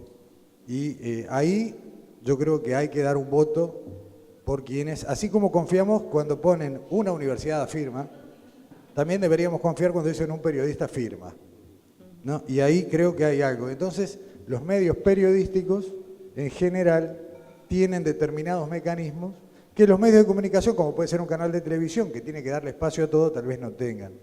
Y lo otro, que así como hay periodistas que se venden al mal, hay científicos que también lo hacen, ¿no? A mí me tocó hace muy poquito, por un tema muy polémico como es el de los transgénicos, asistir a no lo vi en la tele, me lo pasaron el video por Facebook, ¿no? Una entrevista en el canal 4, donde alguien que venía de Argentina decía que, bueno, está claro que el mito de que los transgénicos alimentan a la humanidad se cae, porque el último informe de la FAO dice que aumentaron, no recuerdo, 70 millones de personas con hambre el último año.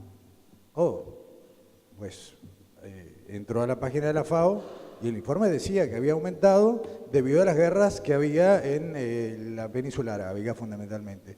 Eso era una verdad claramente utilizada de una manera, no había una sola mención en todo el artículo de la FAO a los tipos de agricultura, a pesar de que sí era una actividad que tenía como finalidad promover la agricultura familiar. Por ese mismo tema me tocó una gran calentura, y con esto termino, porque en el mismo colectivo, ¿no? En una entrevista que me toca conducir, me afirman, bueno, está comprobado que por la Organización Mundial de la Salud, de la calificación de cancerígeno del glifosato. Del glifosato. Claro, es exactamente la misma lista en la que en su momento apareció la yerba mate y la carne vacuna. Que no estoy diciendo ni a favor ni en contra, es simplemente, todo esto es una conversación de micrófono abierto, ¿no? Entonces, cuando nombra la yerba mate, dice, no, la yerba mate no, era el agua caliente. Bueno, la cortás ahí, termina la entrevista, vas corriendo a Google, buscás y no, el problema era con el proceso que se le hace a la yerba mate para darle un sabor, que es un proceso de ahumado que aparentemente tiene, o puede tener. Con la chapa de doctor, también se joroba bastante el tránsito. Y bueno, son las reglas de juego. Creo que la única herramienta a fondo es inalcanzable, pero no deja de ser utópica, y como tal hay que ir hacia allí, que la gente tenga los elementos para poder sacar sus conclusiones. No hay otra. No, lo mío venía por... Acá se hablaba prácticamente en los últimos momentos ahí. Se decía que los medios de comunicación, en general, hoy por hoy, no responden, por lo menos lo que yo entendí, a determinado tipo de políticas partidarias. Yo creo que los medios de comunicación hoy, a diferencia de 70 años atrás, cuando en el Uruguay existían alrededor de 22 o 23 diarios que salían todos los días, en algunos casos, de martes a domingo, todos tenían de esos 23 deberían haber 20 que tenían una ideología, una partidización política, todos. Hoy la prensa, más que nada, y los medios de comunicación en general, si bien han dejado, uno no los nota tanto políticamente partidarios, sí ideológicamente partidarios. Por lo menos es lo que yo veo en los últimos años. Y inclusive ese tipo de cosas está en los blogs, están en los diarios digitales, están en todos lados. Aún a pesar a veces de querer o pretender ser, no quiero nombrar ningún partido político, ser partidarios políticamente, dan espacio a lo que antes diríamos al adversario político. Para mí es el enemigo político. En política yo creo que no hay adversarios, hay enemigos políticos. pero es una opinión muy personal mía. Bien. Me llamo Juanjo, ¿qué tal? No, yo quería preguntaros dos cosas, retomando lo del principio que decías de quién maneja Google, el negocio que tiene, cómo nos vendemos, etc. Sí. La red más extendida de todas es WhatsApp. Yo todavía no sé cómo funciona ese negocio, si nos lo puedes aclarar, te lo agradezco mucho. La red más extendida depende de la zona. Por ejemplo, en Estados Unidos no tiene una gran implantación WhatsApp, y en Rusia tampoco, pero hay otras redes similares que sí que lo tienen. Pero si consideramos a WhatsApp como una red social, yo lo considero, porque aunque no sea pública, todo lo que publicas ahí solo lo reciben la gente que tú quieres, sí que es un medio por donde nos llegan muchas de estas fake news. Y sí, es una de las mayores que hay. Y hoy en día, pero recordad que WhatsApp, el dueño de WhatsApp es Facebook. O sea, porque creo que la pregunta venía, ¿y esta gente de dónde come, no? ¿De quién paga la fiesta? ¿Cómo creció ese negocio? El negocio de WhatsApp, en realidad, las redes sociales hay una fórmula que marca el valor de una red social. Y después definimos valor, pero porque puede ser valor económico, valor en las acciones. ¿Cuánto vale una red social? Vale tanto como cuántos usuarios la usen. Contra más usuarios, más vale tu red social. Facebook ha adquirido en los últimos 10 años un montón de empresas, un montón. Muchas de ellas no son muy conocidas y las que son menos conocidas son las que realmente me asustan más, pero entre ellas compró hace mucho tiempo WhatsApp, compró Instagram, o sea, Facebook está adquiriendo toda la cantidad de redes sociales que triunfan. Creo que Spotify también. Oculus, y hay una que es una empresa que se dedica al reconocimiento facial, o sea que cuando cuelgas una foto en cualquiera de estas redes saben quién eres. Lo que no quiero es ponerle el miedo a la gente en el cuerpo, ni ponerme en plan de no hay que usar nada de esto, volvamos como los Amish, ni electricidad, no.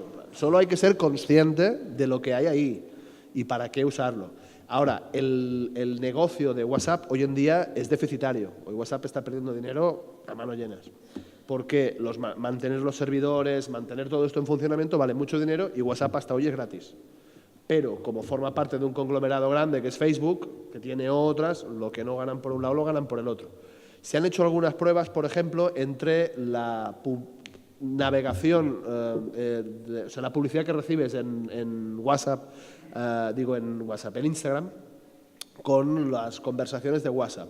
Se han hecho pruebas y no le ha pasado a todo el mundo. Y hasta hoy Facebook, los dueños de las dos redes sociales que estoy hablando, no han declarado que esto esté en marcha. Pero se sabe que se ha probado, por ejemplo, que yo te envíe un WhatsApp diciendo «Hey, mira, me estoy viendo un nuevo auto y me encanta el Ford Focus».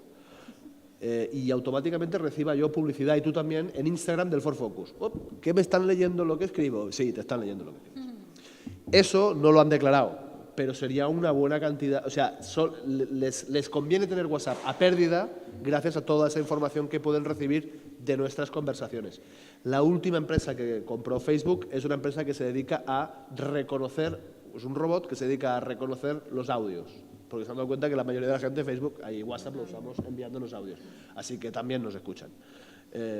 Pero, lo digo, yo no creo que sea el demonio, es un negocio y ellos, es abierto, esto que estoy diciendo no se esconden, están cuando firmas el contrato conforme tú estás usando ese servicio lo pone, no lo leemos nadie, pero está ahí. Así que el tema es, no nos roban información, se la estamos dando nosotros gratis. Y ahí esa información vale mucho dinero para eso, para temas publicitarios. Y repito, para mí eso funciona y funciona bien y es una buena idea. A mí que me envíen solo la publicidad que realmente me interesa, para mí es fantástico. Ahora, eso de ya que te escuchen conversaciones privadas y tal y cual, eso hay que ver. Y por ahora te digo, solo ha sido en formato de prueba, pero algo por ahí están haciendo. Buenas tardes, me llamo Luz Marina.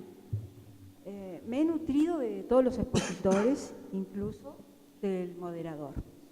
Gracias. Acá vengo a aprender, a escuchar y a cuestionar también, porque creo que el ser humano tiene que, en el inicio de la conversación, del conversatorio, la duda. Sí. El ser humano tiene que basarse en la duda, en el cuestionamiento que es lo que nos enriquece. No podemos quedarnos con lo que vemos, escuchamos y hablamos también, ¿no? Nos tenemos que cuestionar hacia adentro. Con respecto al inicio que Google nos muestra lo que queremos consumir, esa persona, si se queda solo con lo que le manda, se va a sectorizar y se va a ir cerrando solamente en el sector que le interesa y se aísla del mundo. Yo creo que debemos, las redes nuestras deben estar aplicadas a todos los medios y no solamente lo que nos interesa. Yo, por ejemplo, no tengo nada que ver con la comunicación. Acá me conocen, saben que no tengo nada que ver. Pero en mi casa, en mi vida doméstica, en todos los ambientes de mi casa tengo una radio prendida en distintas estaciones periodísticas. Por lo tanto, no me quedo ni con un medio, ni con un programa, ni con una visión, ¿no? Entonces, de acuerdo a la labor que me toca hacer por la casa, voy escuchando distintas. Y lo mismo me pasa con la tele. Veo medios nacionales e internacionales y me voy nutriendo. Yo pienso que si el ser humano pierde esa capacidad de análisis, de informarse, entonces entramos en quedarnos y en un regresismo. Después detectamos si es cierto, es verdad o nos convence, pero la capacidad de análisis no la tenemos que perder. En lo último que pasó, la noticia que fue media sensacionalista, pero conocida por todos, es ese video del contrabando y las coimas a las aduanas, ¿no? Que se viralizó, todos los medios lo recogieron. Antes, porque ahí está, como el debate vino al final, me quedo con cosas de todos, ¿no? Sí, claro. Entonces, ¿qué pasa? La prensa y el periodismo, con su laptop, repiten todos exactamente lo mismo. ¿Ah? Entonces uno dice se viralizó, pero es que todos dicen lo mismo. Entonces ese video en un medio de transporte, en una excursión, todo el mundo sabe que es cierto. No podemos decir que es una fake news. Es cierto que se retracte en la justicia por las consecuencias, es otra cosa. Pero uno tiene que tener las suficientes neuronas trabajando para darse cuenta dónde está la verdad, dónde está la duda, dónde está la mentira. Yo creo que tenemos que abogar para que eso no se pierda nunca, independientemente de los medios de comunicación. Gracias. Yo estoy de acuerdo, si puedo añadir una cosa, estoy muy de acuerdo con lo que dice, pero también pienso que no le podemos dar la responsabilidad final al ciudadano, ¿no? Sino las emisoras que usted escucha o los programas que usted ve ya deben hacer ese trabajo, que usted lo está haciendo muy bien como ciudadana, pero debe ser el periodista, ¿no?, que lo debe hacer, yo creo, ¿eh? Hola, Federico Battistoni del Clemente Estable. Voy a discrepar con lo que acaban de decir por acá.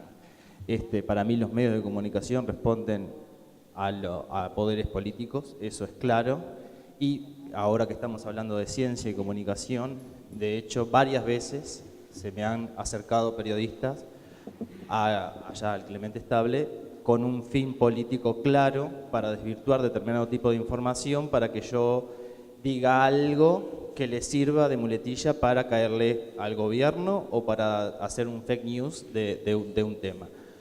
Es claro que los medios de comunicación responden a los partidos políticos y es claro que responden a ideologías. Gracias. Bien, vamos con la última, que ya estamos medio excedidos de tiempo. ¿Ay, justo qué? Bueno, soy otra más y estamos entonces. Soy Mariana, matemática, trabajo en la Facultad de Ingeniería. Hablo rápido así. Sí. Primero voy a contarles mi experiencia, que yo estaba haciendo el doctorado en Estados Unidos en el 2004 a 2006, que fue cuando nació Facebook. Y entonces, cuando era solo dentro de Estados Unidos y solo con gente con direcciones, estudiantes con direcciones .edu. Entonces era realmente mucho más, o sea, lo conocí cuando solo veías las fotos de tus amigos, ¿no? En principio, el Facebook que llegó acá fue otro, o sea, yo cuando llegó acá, cuando se habilitaba a entrar con cualquier mail. Y entonces siempre, no sé, me impactó tanto el cambio y siempre lo estoy evaluando, o sea, como que cada vez entro menos, pero siempre como medio como evaluando cómo va la cosa. me ha pasado cosas de gente que eso, si reenvías esto y la publicidad, no sé qué sorteo, en un sillón. Yo le digo, mira, mi amiga, ese sillón es en Chile. O sea, el sorteo es una tienda en Chile. O sea, ¿hasta dónde llegan las cosas? Le digo, si me lo gana, ¿qué haces? ¿No? Pero me quedé pensando en el caso que contó Nuria, que es esa historia horrible, y me sorprendió que creo que un poco, me sorprendió el hecho de que en esos días, o sea, ningún científico, ningún médico, o sea, que haya sido un periodista, de la que tuvo que hacer esa investigación. Yo creo que, defendiendo un poco mi nicho, Uruguay tiene la ventaja de tener la Universidad de la República, o por lo menos cosas que responden, o sea, que tenemos la obligación de, o sea, somos o sea, puede ser otra universidad, pero la universidad estatal, nuestra tarea también es, o sea, informar en los científicos. Y creo que en países donde está la universidad esta, la universidad esta, la universidad esta, un doctor, no sabes a quién creerle. Y acá un poco, me parece que cuando han pasado, salvo cosas así, muchas veces, a veces no hay una, o sea, si dicen, hay que tener cuidado también cuando dicen la Facultad de Ciencias, porque a veces en realidad es un docente de la Facultad de Ciencias, entonces, ¿no? Pero cuando sale una resolución de que te consejo, de la Facultad de Ciencias sobre algo, porque se estuvo evaluando y hay consenso en que la noticia, en advertir a la población, ¿no? Y creo que eso no todos los países tienen si la universidad está, o sea, lo dice porque es como la tarea de la universidad, ¿no? Y que capaz que por eso, en ciencias, son cosas, estudios de psicología, no hay tanta fake news porque me parece que hay más referencia de a quién creer, de dónde están los científicos o los investigadores, ¿no? Gracias. Muchas gracias.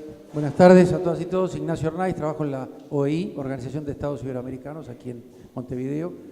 Aprovecho para felicitar la iniciativa y aunque no pude estar durante el panel, estábamos aquí en el Sodre con los niños de escuelas rurales de todo Uruguay viendo el Corsario, el ballet.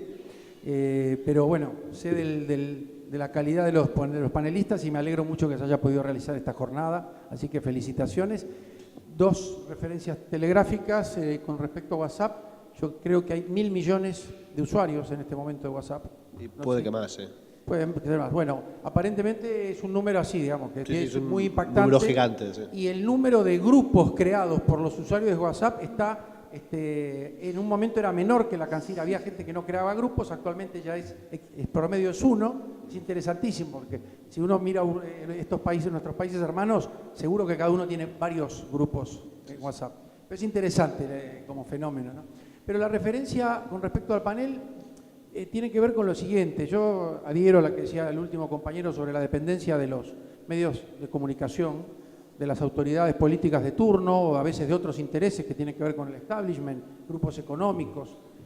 Pero más específicamente, ya que se trató el tema vinculado a la ciencia y las fake news, me parece que es importante mirar la dependencia que tiene también el grado de verdad de las noticias, esta cuestión de lo intersubjetivo, digamos que para 10 es verdad, y eso es verdad, aunque la objetividad esté en duda, la importancia del contexto político, la dependencia de los grupos masivos de comunicación, generan un poder de legitimidad en las noticias.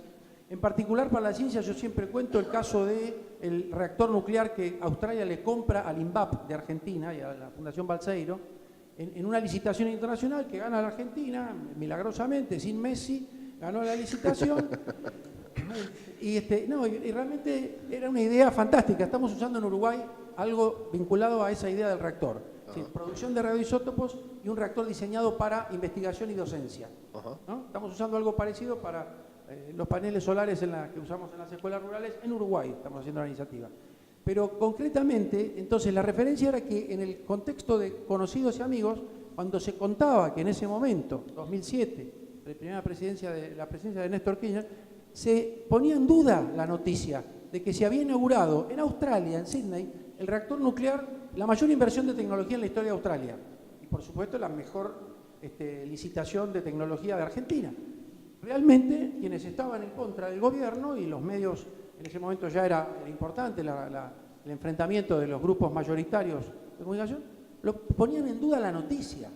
Y colegas profesionales, amigos, también la ponían en duda, ¿no? Es decir, a tal punto, bueno, y era verdad, yo tuve la suerte de estar, lo había visto, entonces yo lo vi, estuvo ahí. Investiguen, miren las licitaciones públicas, miren los periódicos de Australia, lo más sencillo del mundo. Bueno, quiere decir que hay una resistencia también. Y hoy en día los bloqueos mediáticos de los medios masivos de comunicación son tremendos. Empezando por Uruguay, obviamente no me voy a meter en el caso local, no puedo, pero habría mucho por discutir. Pero sí, hay una dependencia tremenda en la transparencia, en la comunicación y vinculado al fortalecimiento de las democracias. Nuestras democracias serán más débiles, sin lugar a dudas, no solo por el proceso electoral, porque uno dice, bueno, está bien, los medios manejan, inclinan, desconfían de noticias, Uruguay también, por ejemplo, las construcciones de los edificios escolares nuevos, yo conozco gente que desconfía cuando lee la noticia. Entonces digo, bueno, tomate un bus, sacate la duda y andá. Yo estuve en la inauguración de ese liceo. Pero bueno, lo concreto entonces como reflexión para aportar algo es que es clave para el futuro de las democracias que se legitimen los mecanismos de verificación de las fuentes, de cómo los periodistas y los grupos monopólicos deben consolidar un acercamiento mayor a la verdad y no quedar en manos de intereses económicos o políticos, ¿no? Gracias. Bueno, muchas gracias. Estuvo muy interesante. Quería hacer 2 o 3 comentarios que me parece que pueden contribuir a la discusión. Por un lado, yo creo que todo esto se trata del tema de la libertad y de la verdad. Y como científica, reafirmo que la verdad no existe. Entonces, este es un gran problema que veo que es uno de los factores que puede estar incidiendo en eso de que ustedes mencionan como fake news o falsas noticias. Entonces tenemos varios como niveles de análisis. Por un lado está lo ético, yo eso lo descuento. Claro. Espero poder confiar, como en la ciencia y en cualquier profesión, en la gente que hace las cosas bien, como hay que apostar a eso. Entonces, entiendo que saco el tema ético de lado y eso implica muchas cosas, incluyendo las influencias políticas, que va ética por doble lado, obviamente. No lo voy a considerar. Entonces, el otro tema es que como científicos sabemos que la verdad no existe. Y entonces ahí está el punto, que ¿por qué insistir en que yo quiero mostrar la verdad cuando en realidad sé que no existe?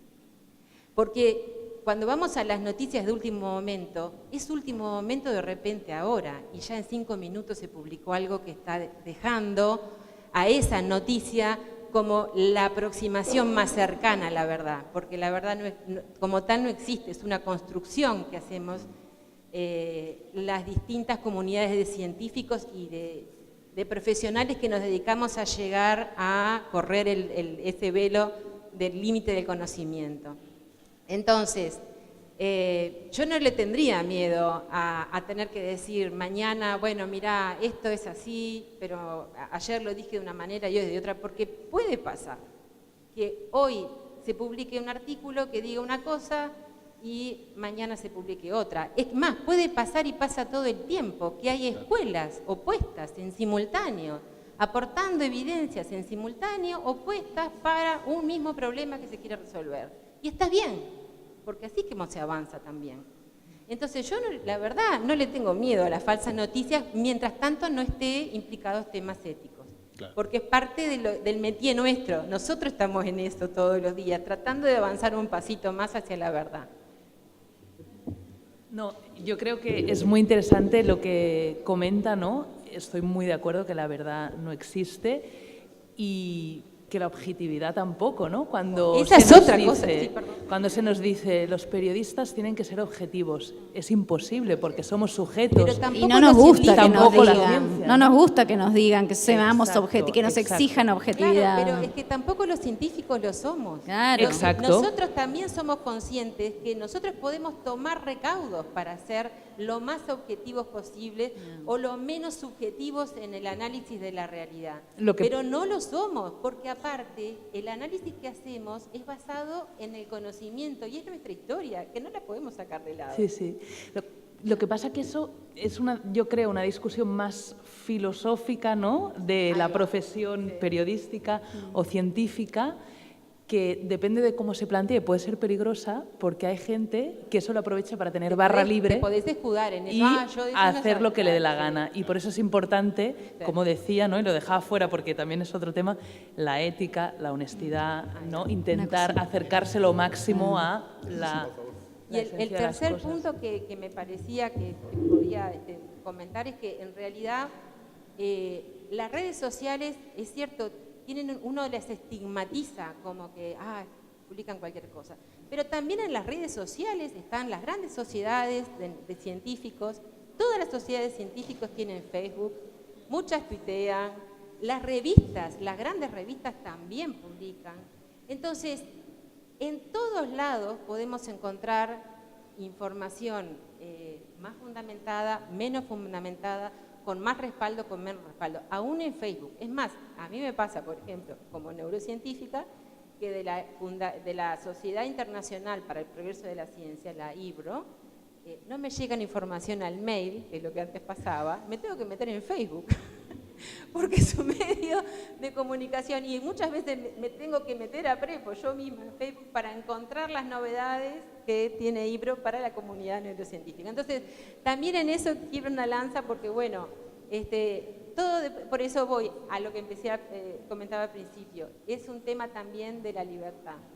Yo creo que está bueno tener mucha oferta y lo que está bueno es promover que la gente tenga una actitud crítica. Lo que tenemos que promover es el pensamiento crítico en toda la ciudadanía, por el medio que sea, por la prensa, por la actividad científica, por la actividad docente. Muy bien, muy buen cierre. Le agradecemos entonces a la Agencia de Cooperación Española, a Nuria, a Jordi, a Daniela, a los organizadores. Y yo, como soy moderador, me arrobo el derecho de la última reflexión. Coincido contigo totalmente. La verdad como tal no existe. Iba a cerrar dirigiéndome a ti, que no me estás escuchando. Voy a dormir enojado esta noche, mañana me va a ir mal. No, lo que iba a decir es que es cierto, yo creo, los mejores científicos con los que he hablado son muy temerosos de dar una resolución tajante y hacer una afirmación tajante y decir las cosas son así. Los buenos científicos dicen, toda la evidencia que tengo indica que esto podría ser lo causante de esto o de otro, o a lo sumo, algunos son hasta precarios. He constatado cierta correlación entre A y B. La causalidad, eso dejásela para otro. Pero si bien creo que la verdad es una construcción y la verdad no existe como tal, sí creo que la mentira sí existe. Y me parece que, retomando lo que decía Jordi, de recobrar la confianza, uno tiene que luchar contra la mentira. Tiene que tratar de buscar la verdad, sí, lo harás vos en el laboratorio, ella lo hará en la prensa, yo lo haré donde lo hago, y cada uno, la construcción de la verdad, de lo que nosotros consideramos que la verdad es personal, es intransferible, y también creo, como es una cuestión de libertad, nadie te va a imponer otra verdad que la que vos quieras suscribir. Pero la mentira sí es objetiva, y a ese combate de la mentira es que yo instaba a que todos colaboremos. Y no porque el que la derroca sea un científico, puede ser un niño de 5 años, como hace poco también un niño de 5 años descubrió, mirando en las imágenes de Google satelital, unos restos de una civilización en México. Y cualquiera puede hacer un descubrimiento, cualquiera puede hacer un hallazgo. Yo no creo que los científicos sean los dueños de la verdad. Lo que estoy pidiendo es la colaboración de científicos para combatir la mentira, que es otra cosa muy distinta. ¿Sí? Sí. Bien. Bueno, aplauso para todos. No, Daniela, la última. Yo, en realidad... A las 4, sí, te das cuenta. Pero quiero compartir un deseo, ¿puedo? Es con la parte emotiva del cierre. No, se ha hablado de dudas, se ha hablado de confianza, se ha hablado de un montón de cosas, pero el periodismo es un poco lo que está subyacente en todos los temas, ¿no? La fake news, de la prensa. Entonces mi deseo es... He escuchado gente aquí, que no es la primera vez que escucho estas, con tristeza profesional lo digo, y con humildad también, lo quiero decir, he escuchado como que la prensa es politizada, la prensa es esto, la prensa el otro. Yo trabajé en muchos medios y jamás me dijeron, esto no lo pongas, esto ponelo así, esto no lo ponelo asá porque a nosotros nos conviene. Jamás. Tengo un montón de amigos en la prensa que jamás le ha pasado. Entonces, cuando antes de decir eso tan tajante, piensen que realmente no es así, que yo como periodista les digo que no siempre es así, que hay buenos y malos. No, justamente es un deseo diciendo que ojalá se pongan a pensar que no siempre es así, ¿entendés? Porque ustedes dicen, toda la prensa es politizada. Yo les digo, no toda, pero duden.